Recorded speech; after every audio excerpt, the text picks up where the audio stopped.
Recording.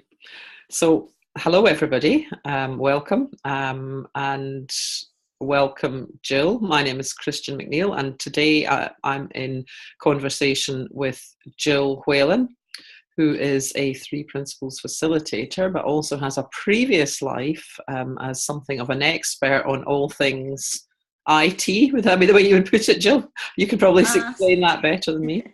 Maybe not IT, but websites, that kind of thing. Mm-hmm. Online stuff. Right. So this is one of a number of occasional calls that I'm doing on areas that have caught my attention. I think might also be helpful for other people in this field to discover more about. And you really helped me out recently when I hit a big stumbling block with my website. I have a website, elementsofwellbeing.net, and I have a blog, but I had difficulty loading photos into it, which then had this sort of knock-on effect of me not then doing blogs, so which I actually find easy and enjoyable. So that's kind of your expertise here, and my lack of expertise here, or what kind of prompted the idea of having a conversation of me as a total novice and you as the expert, giving some pointers to where people who just want to make a start, maybe they're setting up in business, or maybe they're revising what they're offering at the moment. But I thought it'd be interesting to hear a bit more from you about what are the kind of first steps, the essential steps, and what to think about even before you take those steps in setting up a website and otherwise interacting with social media. Yeah, I'm happy to discuss it. Just as a quick caveat, I'm not offering these services or anything, so we're not selling anything here. It's just my previous knowledge that I can't seem to get rid of. And to me, it's really common sense, and I think that's where people get messed up, thinking it's more than common sense. Do any of this web stuff, and that's how I learned it to begin with. I just used my common sense, what seemed to work for me, and it worked for my old business, and ended up making me lots of money in the end just by following my nose, really, and working that way. So, and if you have specific questions or whatever you want, we can start there. Probably be good. Sure. Well, I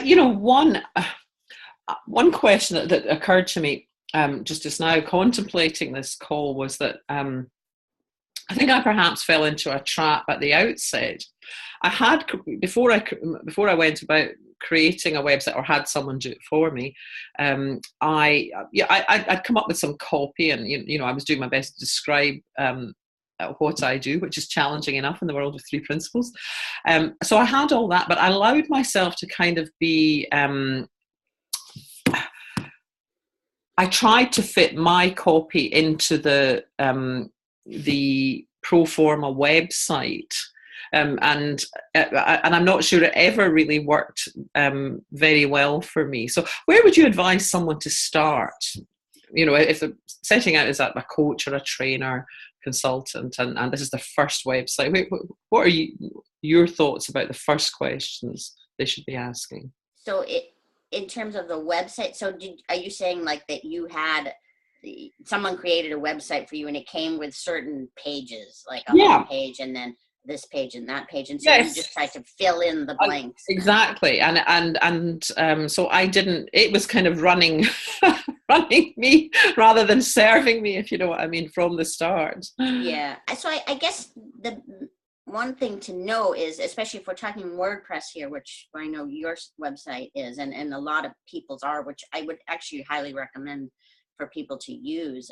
It's very customizable, even if you don't think it is on the surface, so it's easy enough to change the names of pages and stuff like that. So, if it says there's a page about us, it doesn't have to necessarily be about us. You can make it whatever you want. So just knowing you can do stuff like that sometimes can help people, because they don't realize that that's even possible. They think that, they have to have these particular pages. But I mean, it just really depends. You don't need, in some cases, you may just need a one-page just a home page that says what you do, has contact information, and leave it at that. It really depends on what what you're trying to do with your website. If you just want to point people that you've met, say you do a lot of, in-person networking or events and things like that, and you just want to have something you can put on your business cards that you point people to, then, a one-page thing that talks about you and has more contact information may be all you need. In some cases, you don't even need a website, just having a Facebook page you can point people to, something like that. It just depends on what you want to do. If you want to have a blog, then, that's another story. You need to have that configured into your website, which is, again, easy with WordPress, because WordPress was designed as a blogging software. So that's easy to do as well. In terms of format for a blog, I would still suggest always having a homepage if you can. A lot of people make the mistake, they just, their homepage is their blog, because they don't realize you can do it any other way as well. And so then they just have these lists of blog posts, and there's no information about them or, what it is they do. It just looks like they're a blogger. And even on my site, which is whatdidyoudowithjill.com, which is basically just a blog, I still have a homepage about me. Now, I don't have any real information about services and stuff like that on there yet, because I'm not really, trying to get much business or anything. I probably will start adding things like that to it. So mine is mostly a blog, but there's still a homepage that gives some information about me that people can go back to. Because a lot of times people will find my site now from just an individual blog post, whether it's something I've put out on Facebook or from Google. They may, Google does show a bunch of my blog posts now that it's, over 3 years old, my blog. It's getting some Google traffic. So if people find that and they want to know more about me, they generally would click to the homepage and then learn about me from there. And there's, of course, a contact page and things like that. So, I mean, it's very flexible. That's what's so nice about WordPress and other blogging platforms or website platforms. It's very, very flexible. And apart from and about you on the home page, what would you say is kind of essential to have there? Well, if you're offering services, or, I mean, it depends what you do. If you're just a coach, let's say, offering just like one-on-one coaching, then you could probably mention that on the homepage. But typically, a lot of coaches may offer different kinds of coaching. Maybe, you have online coaching, maybe you do in-person coaching, maybe you have programs, maybe you do talks or whatever. So if you do lots of different things, it can still all be done within one website. But you may want, like, to have a little blurb of information that, we do this, and this, but then you would link that to, say, what I would normally call it, like a services page. It may be called something else in the coaching biz. You might call it just, your coaching page, or what I offer page, or whatever, something like that makes sense. And then from there, you could have little blurbs of information about, say there's 5 different things. So you could have 5 different blurbs with links. Then each of those could link into more information, so you'd have a whole page of information about each thing.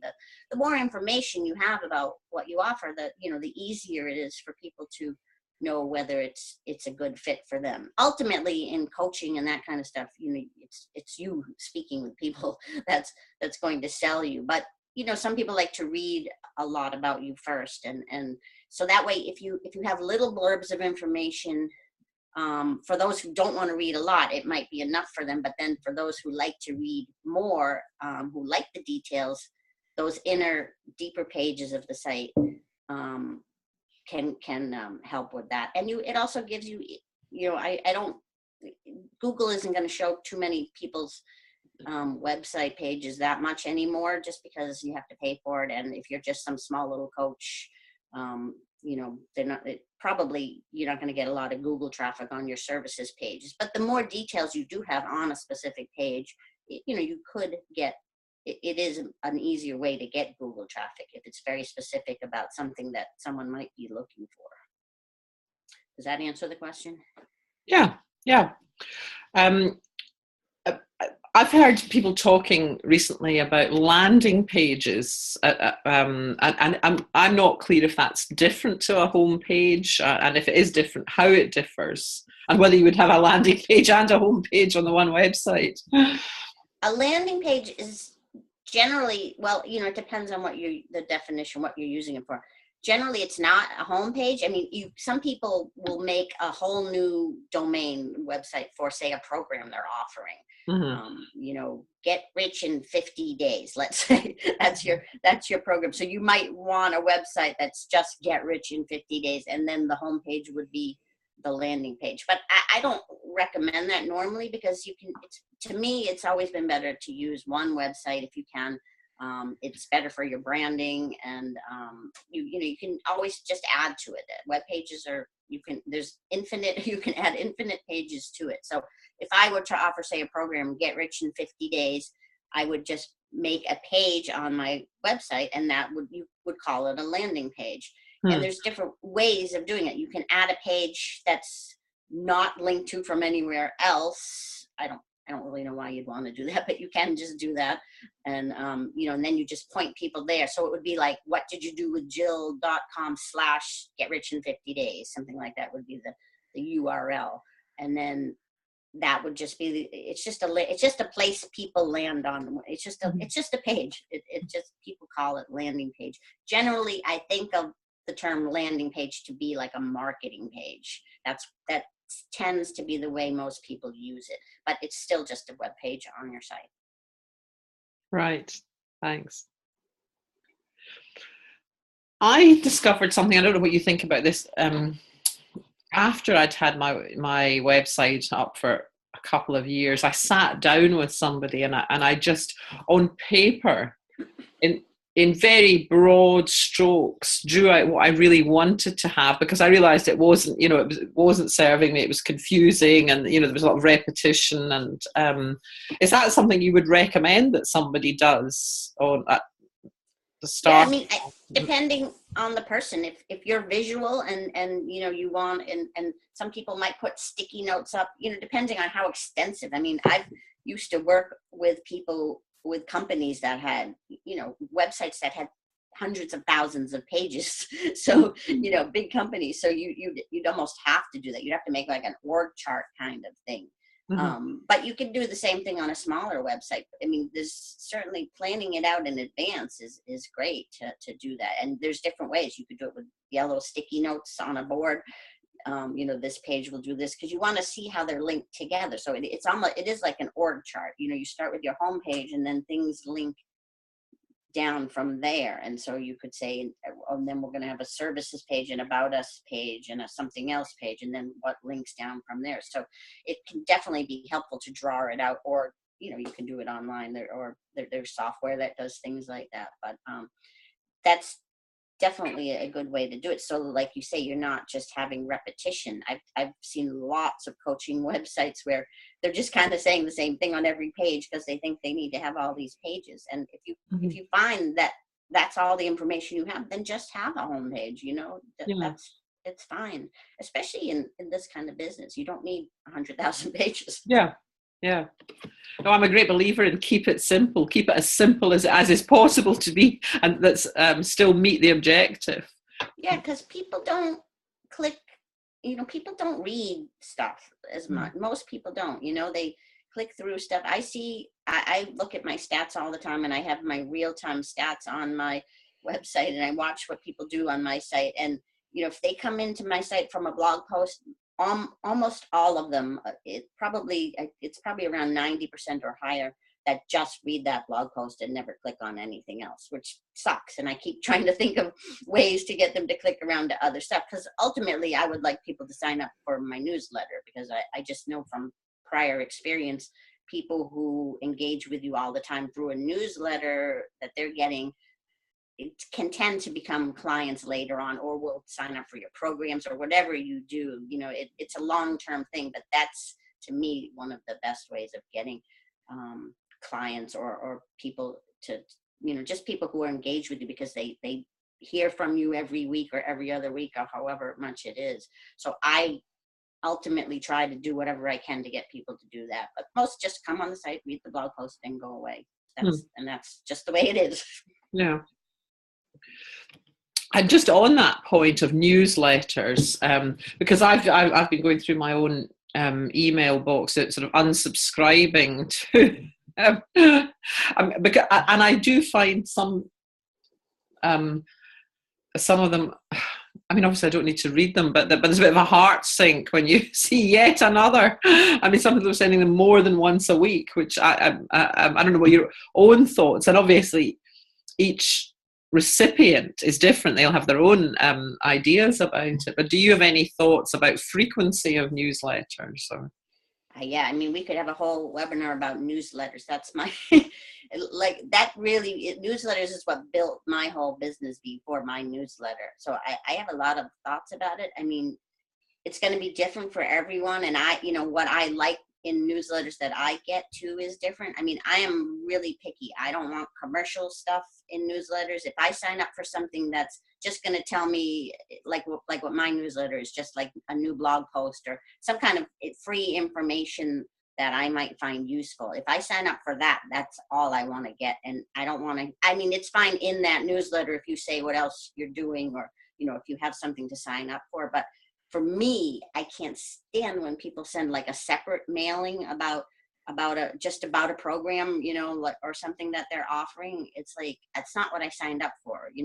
That should, to me, be a separate list, because you're going to get people unsubscribing for the whole list just because they want to get off of those ones, the commercial ones. If you throw in some commercial stuff in the big one, I and again, this is just my opinion, but I have no problem with that. But to me, you have to offer value in it. And people get so much email and so much spam that the newsletter to me should be just value, just free, whatever information, insights, whatever it is, just free stuff. Whether it's links to your free stuff or you actually put it in the newsletter, that's up to you. And there's benefits and whatever the opposite of benefits are to both those ways of doing it. And we can talk about that too if you want. But there's so much good in newsletters. But yeah, a lot of people are just unsubscribing because they have too much, and they do it I noticed the end of the year. I had a ton of unsubscribes for mine, and mine is just value. But people do the whole New Year's thing where the end of the year and the very beginning of the year, I had way more unsubscribes than usual. And that's fine, because it's usually people who weren't reading it anyway, and they're just, unclogging their inbox. So how frequently do you send out a newsletter? I do mine every other week. Mm-hmm. And that's not so much for the people, but for me, because that's about as much as I can write, because it's, I'm writing about my insights, and I spend a lot of time on each one, because I'm in some ways, for me, the writing helps me formulate my insights. I'll have little things running around in my head of stuff that I've seen in life, but I haven't really put it all together. So if I get an idea and I put it in my blog and start writing about it, for me, it helps me to really coalesce it into an insight.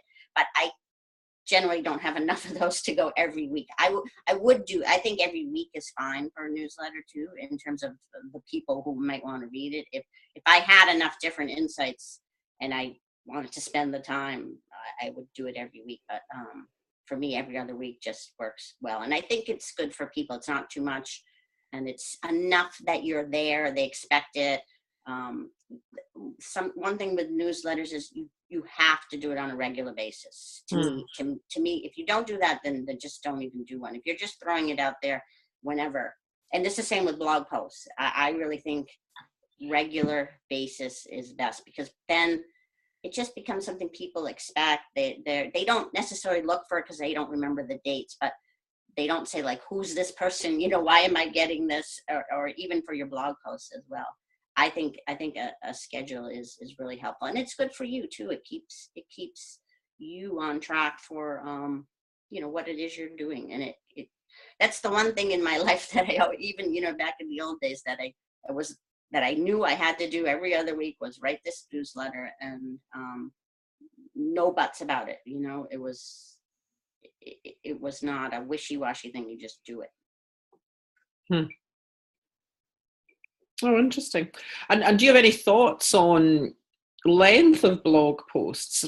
Bearing in mind that we're talking about the coaching world, and I'm not talking about a prescription, but yeah, again, it's totally different for everyone. For me personally, I always try to keep my posts maximum 1,000 words. 750 to 1,000 seems to be good for me to get out my insights, and it keeps them very tight. And my first draft will be 1,200, 1,300, and I chop them down. I mean, I take out full sentences. I really edit. I think editing is so important in your blogs. Don't throw out first drafts out. Don't publish first drafts. They're usually not good. And I think that it makes my writing flow. I don't put out a blog post until it really flows just right. It says everything it needs to say, but not more. It doesn't repeat. So for me, that amount of words keeps it tight. But I think there's good value in shorter ones too. I think some people I think other people appreciate a shorter one, especially if you're doing it more than every other week. Even a daily. You could do a daily if it was just a paragraph, just some quotes that you think of or something like that. So it really depends. My style is about that 1,000 words max, but shorter is better. I wouldn't go much longer because then they tend to ramble and people don't read them, and that means you didn't edit them most of the time. Could I turn to maybe a couple of technical things, and they were things that sort of tripped me up, and I'd be interested to get your take on them. One thing I knew from the off was the domain name, and I knew that I had to sort of purchase that. I was interested as to how GoDaddy is the company that I purchased my domain name from. I was interested how they set themselves up as the owner of that, if you know what I mean. How GoDaddy set themselves up? Yeah. Why am I paying them for a name? Oh, well, they're what's called a registrar, but there's hundreds of thousands, I don't know, millions probably these days of registrars. So you don't have to use GoDaddy. You just know of them because they advertise so much. Yeah, but where's the ultimate source, if you know what I mean? Why can who is ensuring that nobody else uses my name? Yeah, it's a whole system that you don't really need to know about. I think it's called. It was it was originally, I don't know if it's I think there's government owning in there, and it probably has something to do with the United States. And originally it was just one registrar, was Network Solutions. Back when I first started, they were the only ones that could do it. But it is there is a central ICANN thing, and you can get, if you have disputes with people who own your trademark and things like that, you could dispute with them, and they do it. But most people you don't need to know, but GoDaddy is just one of many. It costs a lot. Anyone can become like a registrar, any company, but you have to pay in a whole bunch of money to get to do it. And for the individual, you can purchase this domain name for 1, 2, 5, 10 years, and do you recommend buying up every kind of possibility of your name? So mine is elementsofwellbeing.net, because presumably .com was gone, but would you recommend me getting .co.uk, .it, or No, you can't. I mean, even in the old days when we only had net, org, and com, I mean, you might then just buy them all, but because it was only 3 and you'd want to protect your brand, but you can't these days. There's thousands of extensions you can use now, and you'd just be wasting money. Nobody cares, and you can't do it. I mean, if you have a trademark or a brand, it's protected anyway, just by law. So you could get people for taking your trademark. Yeah. But you don't have to buy them all. No, just buy the one you want, and don't worry about it. And I've brought my current one. I think it's on. I can't remember if it's 2 or 5 years on the last renewal. Do you have any thoughts on that? So Renewals? yeah, how long for? How long do you renew yours for? I just have mine set on. They automatically renew every year. Right. That way, I don't have to think about it. But it doesn't matter. There's no value in paying in advance or whatever. Okay. You could maybe save money. That used to be a thing in the SEO world. Some people made up the idea that if you bought 10 years worth or something on your domain, that Google would somehow like your website better. That's BS. Right. Okay. Good to know. And then there's the thing that I stumbled on when with my recent issue, and that's hosting. So I bought my domain name, and then I take that to the person who's making my website on WordPress, and I've asked that it's made up in a way that I can do my own blog. I know how to log in and use the dashboard and all of that stuff. But then there's another, there's something else involved, which is hosting. So tell us more about that. Right. So you register your domain from the registrar, and then you host it on a server somewhere in the world, which is just like a computer that has lots of websites on it. So it can be through your registrar, like GoDaddy offers hosting, Network Solutions offers hosting. Places, most of the places you register with, you can just host with them if you want. They make it easy to do that. But there's also billions of other places to host with. If you have someone design your website, oftentimes they have their own server or virtual server that they are, can have unlimited domains on them. And so they will offer you a decent price. Oftentimes, sometimes they'll want you to host with them because it's just easier for them if they're designing it. And, that's fine. Or sometimes they could be charging you it's just another way of making money for them, or a revenue stream. When I first was in the business in the 1990s, it was, you'd pay like $50 a month to host a website somewhere. Now, you pay $50 a month, you can have a whole virtual server that you can host other people's on. So you don't need to pay too much these days for hosting, but they all end up at sort of big hosting companies. It's just like people buying like I have a virtual server just because I used to have it. And it's just a piece of somebody else's server, but I can host unlimited websites on it. It doesn't cost me anymore. I don't even know. I probably paid $50 a month and then can put as many on it as I want.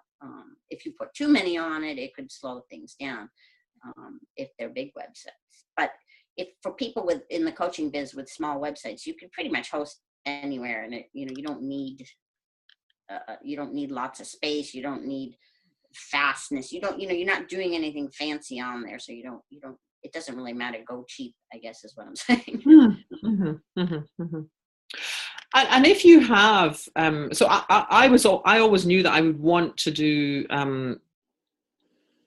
be able to just put up my own blog, and I'm reasonably comfortable. you know the ins and outs of this job because I've picked your brains many times over the years. But I'm reasonably comfortable with the basic operation of the dashboard. But again, if you didn't want to, I do know some colleagues who really just don't want to do that stuff at all. They're quite happy to send a Word document over to their IT guy to put it on. And again, one would be expecting to pay there would be a fee for that service if you're going to use that.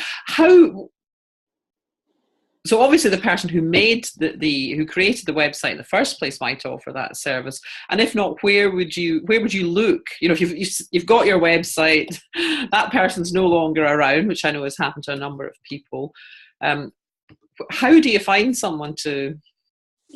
That I would really suggest it's as easy as creating a Word document. And so if it's if you already have a website that's set up to have blogs, and blog pages and blog posts, I would really suggest just learning that yourself. It's it's too easy to outsource, and nobody's gonna want to just do that for you as a service, because it's not.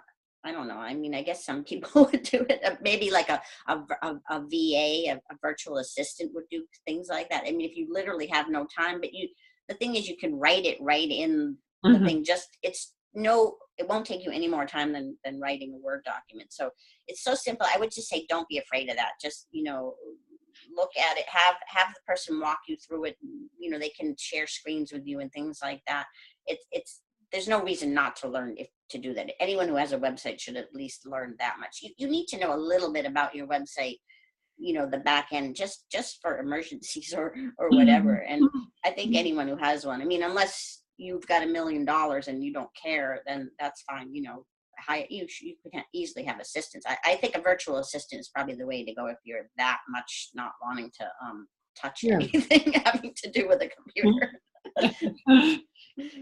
And I just remembered there that if you are faced with an emergency and there's nobody to help, there is I think it's both an app and a website called Fiverr where you can put out what you can post what your job is. You can, but you have to be careful with those things too. It's a lot of people from other countries, and you're giving when you give your passwords to people you don't know, your hosting passwords or your website password, that's pretty dangerous. I personally wouldn't do that from a Fiverr or something like that you don't know, because there's a lot of shady characters out there. And when you're not paying much, they can easily. It's so easy to hack into websites without passwords. If you're giving your passwords out, I don't know about that. I wouldn't do that with people I didn't trust. But your hosting company, that's, the thing. If you have trouble on your website, your hosting company is where you can turn for that. I mean, I've done it too, where you put a plug-in on your website and suddenly your whole website is down. And if you don't know what to do from there, which sometimes there's nothing you can do because you can't get it from the back end, that's where, you put in a ticket with your hosting company and they should be able to fix it or look at it or do something for you. That's where they come into play. Even if they weren't the ones who made the mess in the first place, they still should be able to fix it for you. Yeah. No, it's a good point you made, because I before I contacted you about my recent issue, I had started corresponding with what I thought was WordPress customer support, but was actually an individual who and I can't believe it. I did that novice's error of giving all my passwords, and they didn't fix the problem, but they were kind of getting a bit pushy about me paying for when I thought I was dealing with a customer service, so I hadn't contracted to do that, and I did change them all again. The problem's sorted. Yeah, it is worth being. And even if you do temporarily give someone your passwords or something, or you can also make them, which of course you'd have to know how to do, but make them their own unique user on your website temporarily. But again, unless you can trust them, don't do that. But yeah, do change them afterwards if you do give them to anyone, because there's ways that people hack websites, or they can put stuff on that you don't actually see that's out there, with porn and all kinds of bad stuff that they have on. They could put it on your website and you wouldn't even know it, and then Google will stop showing your website because they know it.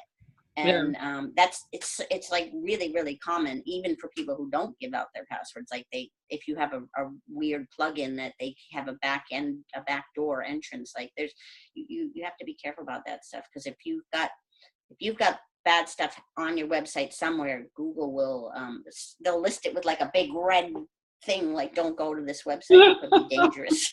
And you're like, what did I do?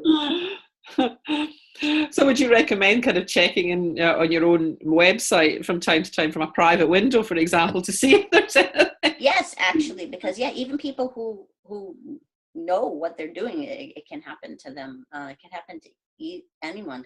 I mean, hosting companies should be checking and be like, maybe alert you to it, but they don't always catch stuff like that either. Good. And we spoke before we came on the call about where we might send people, and I know that one company offering a service is oneday.io, which is not an extension I've heard before. Nicola Bird, and she offers I think it's kind of a website in a day. It's not necessarily all within the same day, but and a fixed price for £750, and I mean, then that seemed like a great place to start for me. If you didn't know anything about it, it seemed like a very reasonable offering. And yeah, and it depends. What you get for that, getting a website that looks nice and is already set up for you to use is good. It depends on what it is. £750 is still a lot of money, but if it's got all your content and what you want and is set the way you want, it looks good, then that's great. And then you can just take it from there and put your blog posts in and things like that. That sounds like a great deal then. But it just depends on what it is you're getting. You have to remember that you still, presumably she's just turning it over to you then, and you still have to know how to add things to it or change things and stuff like that. But obviously Nicola is part of the Three Principles world, so I'm sure she's on the up and up with all this stuff. So yeah. And another resource that I found very useful, I don't know if you've come across it, Jill, is Sandra Koenig's branding clinic. It's a free online thing once a month where she answers any questions about branding, and lots of useful practical tips about sourcing free professional photographs and so on, and ideas to think about. So it's very nice. Very nice. I think I saw one of those once, and yeah, I think what she was saying I would generally agree with. So yeah, that's probably a good recommendation. She seemed to talk about the same things like I do, just using your own common sense and that kind of stuff. So that's usually always good advice. That's pretty much the answer. It depends is always the right answer, and use your common sense is the other answer. Yeah, and she is also a professional branding expert and a Three Principles coach. But this, on her website, Branding Harmony, this is one of the resources that's available. So turning away a little bit from websites to other social media, and obviously in the time that we've got, we can't exhaust them all. But how, if you were to draw out 3 or 4 kind of top tips that you might pass on, and how that can be used to support your website or support your business, what would you suggest people should be thinking of first in terms of social media? Yeah, for me, social media is a great, branding for one, like what we were just talking about with Sandra.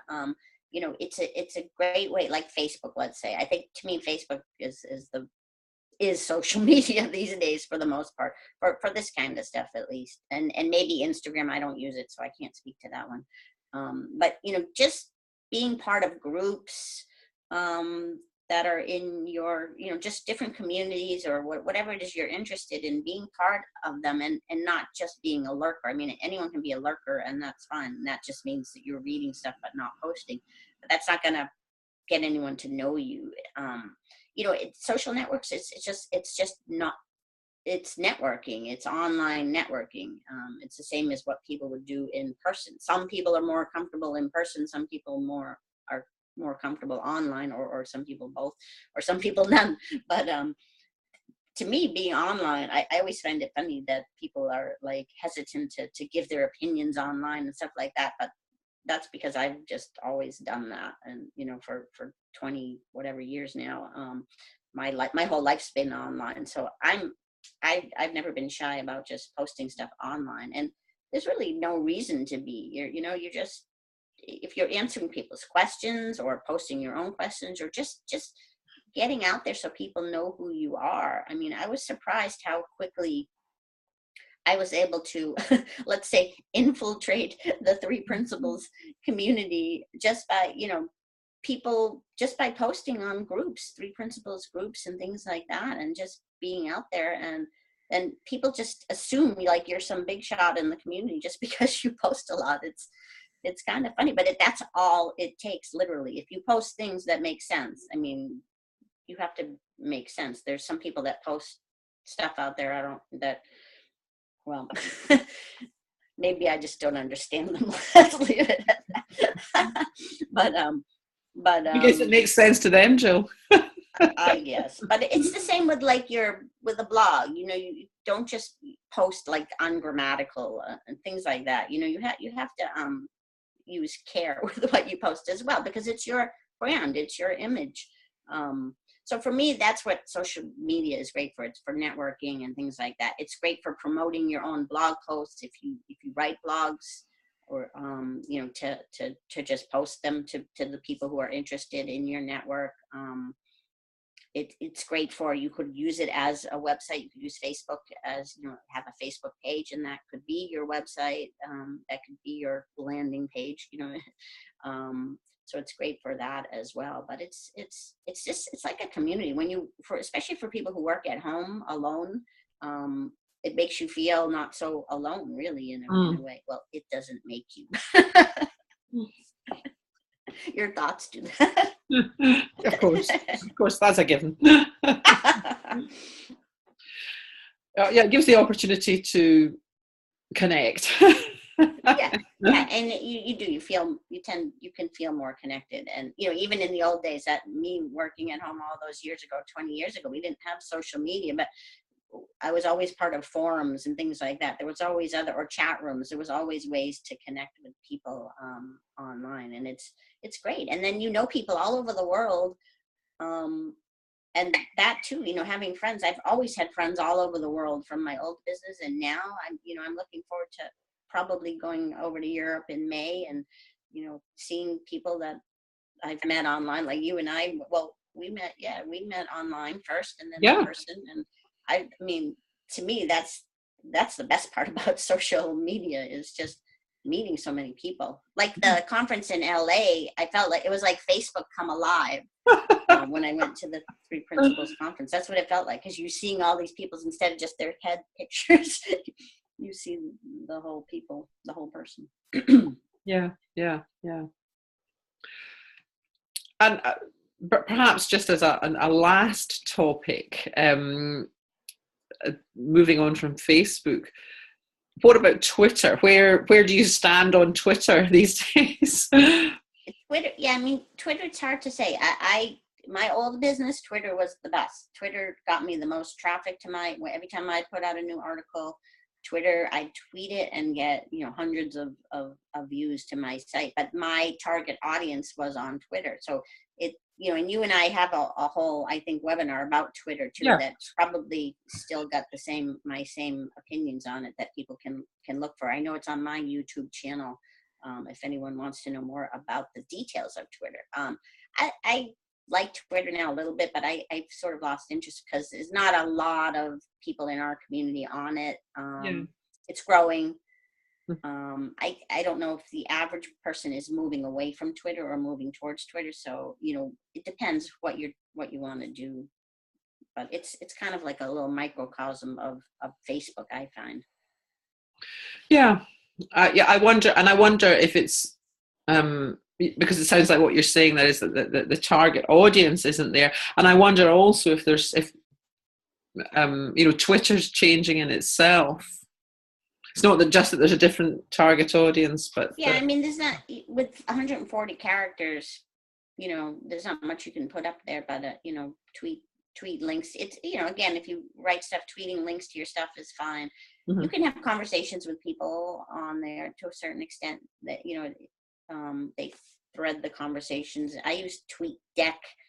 It's easier to be able to see different things. So it's a good way to get news and stuff, but it's not, I think with Facebook these days, with the groups, having Facebook groups, it has come in handy because in terms of community and that sort of thing. On the other hand, you're preaching to the choir when you're, when you're in groups. So that's more social aspect. But if you're looking for clients, I don't know if either of those are necessarily the best way, because especially for a coach, I mean, a client can be potentially anyone, right? But your target market, but that's too broad. So you want to narrow that down as well. And in Facebook, you could potentially join. There's presumably things like anxiety groups or things like that, where you could, if you join a group that say focused on people with anxiety, I mean, what better target market there, right? If you've seen stuff yourself about anxiety that's helped you, you could start talking to people within that group, and maybe even gain some clients that way, or just talking to people. But there's probably lots more groups like that on Facebook that would be like what we would have had as forums in the old days. I don't think with Twitter, I mean, you can do Twitter lists and stuff, but it's not really a way to, it's not really groups. Yeah. I'm going to put you on the spot here, Jill, because we haven't rehearsed this question anyway. But what's your target audience these days, would you say? I don't know. I don't have one so much because I'm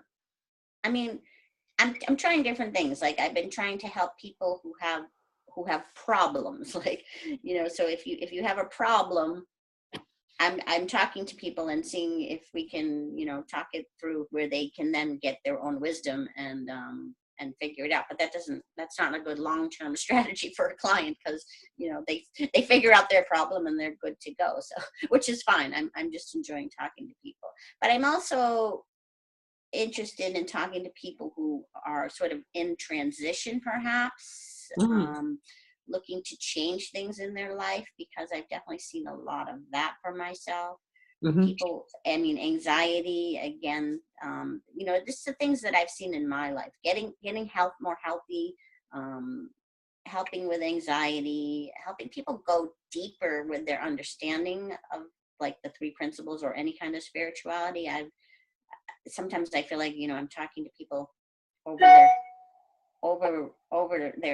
regular people, the person off the street. Some of my blog posts, they probably are like, what the heck is she talking about? But so I really enjoy speaking with people within the community who already know some of this stuff. But yeah, I don't know if I have because I'm not really working for money, so I haven't defined quite a target audience yet. I'll take money, though, if anyone wants to pay. I'm not turning it down. But I haven't got those, how can I pay you conversations. Oh, that's great. No, I love what you say about people in transition. And one of my things this year is just doing what I can to kind of encourage the grassroots spread of this. And I've had and part of that has been having conversations like this, although we're looking at a particular topic. But I just love the fact that it's so easy, that I sent you the link a few minutes before we came on. We talked about it before, and we can record this and put it up on YouTube. And it's just phenomenal, the technology that's out there. And it's so enjoyable having these different conversations with all sorts of people in the 3 principles world who are doing very different things. And it's oops, we're getting a little echo. Talking about the website stuff is, a great help for people to spread it, which is awesome. So I'm glad that you're doing these things as well. Well, I think we've maybe reached the end of, kind of reached a natural break there, Jill. I'm sure we'll do another one in the not too distant future, maybe on whatever comes up next. But I've really enjoyed talking to you. It's been very, very informative, and I am very grateful for the practical advice that you've given me over the advice and help that you've given me. So thank you very much for agreeing to be interviewed and agreeing to participate. You're welcome. And all I request is people sign up for my newsletter. Oh, so just give us out again where they can do that. Just give. What did you do with Jill.com? There's sign up form, right? It should either pop up or there's right on the side of the page. If it doesn't pop up for you, you can sign up there, and it's just every other week, and it's all just free good info. And the Jill is JILL. Yes. Yeah. Great. Well, listen, thank you very much. I really appreciate it. And Thank you. You're welcome, I will Christian. see you soon. All right.